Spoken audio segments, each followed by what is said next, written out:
2 minute 2 minute. धन्यवाद उपसभापति महोदय। क्योंकि 2 मिनट का समय है तो अपनी बात को संक्षिप्त में रखना पसंद करूंगा।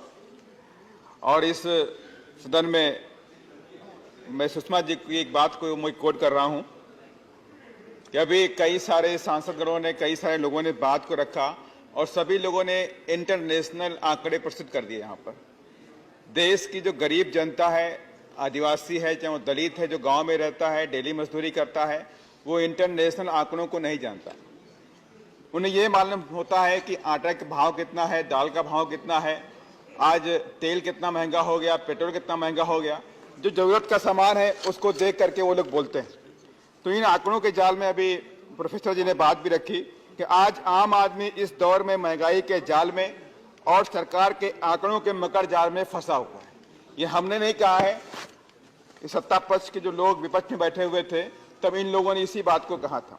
और आज मैं आपके सामने की बिल दिखा रहा हूं आपको, केंद्रीय उपभोक्ता भंडार, जो केंद्रीय उपभोक्ता भंडार का बिल है।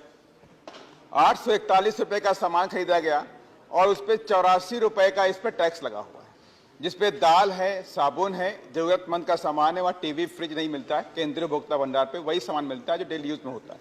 माने कि एक गरीब आदमी अगर 841 का सामान खरीदेगा तो 84 रुपए का टैक्स को देने का काम करेगा।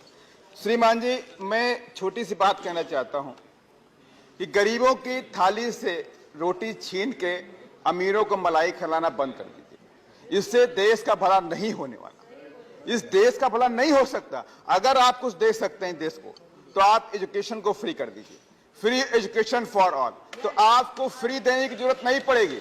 कल लोकसभा के अंदर शायद एक सांसदगण ने बोला फ्री फंड का देते हैं। ये सरकार की उपलब्धि नहीं होती है। फ्री फंड का देना, फ्री बीस कोई सरकार की उपलब्धि नहीं है। आपकी उपलब्धि तब होती है जब आप आवाम को इतना ताकतवर बना दो कि वो महंगी से महंगी चीजें खरीद सके। इतनी ताकत बना दीजिए। आप एजुकेशन दीजिए, उसके लिए रोजगार परक अवसर उत्पन्न कर दीजिए, वो ऑटोमेटिक उसको खरीदना शुरू कर देगा। इसलिए श्रीमान जी, इन सब बातों पर ध्यान दिया जाए। और अभी श्रीमान जी 2 मिनट ही हुए हैं, आपने सबको 2 मिनट ही आपका टाइम है, प्लीज। ठीक है, मैं कंक्लूड कर रहा हूं, अपनी बात को।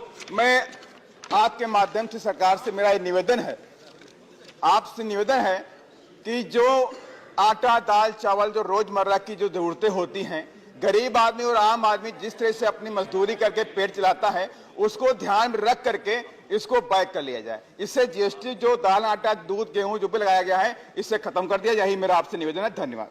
धन्यवाद।